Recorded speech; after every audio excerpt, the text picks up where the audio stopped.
অনেক অনেক বছর আগে কুমিল্লার প্রাচীন ভূমিতে ছিল এক শক্তিশালী রাজ্য, ময়নামতি। এই রাজ্যের রানী ছিলেন অদ্ভুত রূপসী, আবার ছিলেন অসাধারণ বুদ্ধিমতীও। রানীর নাম ছিল ময়নামতি, আর তার পুত্রের নাম গোপীচন্দ্র। কথিত আছে, রানী একদিন দেবতার আশীর্বাদে এক সোনার মূর্তি পেয়েছিলেন, যে মূর্তি রাজ্যে শান্তি ও সমৃদ্ধি এনে দিয়েছিল। কিন্তু লোভে পড়া এক দাস মূর্তিটা চুরি করে নেয়।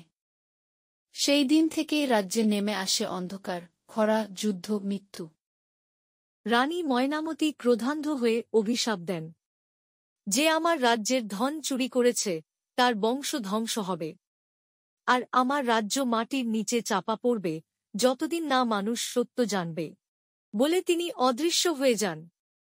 আর সত্যি, কয়েকদিনের মধ্যেই ময়নামতি রাজ্য ধ্বংস হয়ে যায়। সবকিছু মাটির নিচে মিলিয়ে যায়, কেবল থেকে যায় রহস্য। আজও কুমিল্লার ময়নামতি পাহাড়ে খননের সময় মানুষ পায় ভাঙা মন্দির, রাজপ্রাসাদের ইট আর রহস্যময় সোনার টুকরো।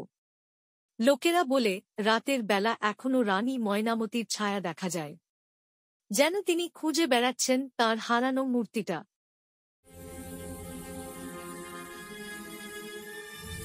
তুমি কি বিশ্বাস করো, অভিশাপ সত্যি হতে পারে?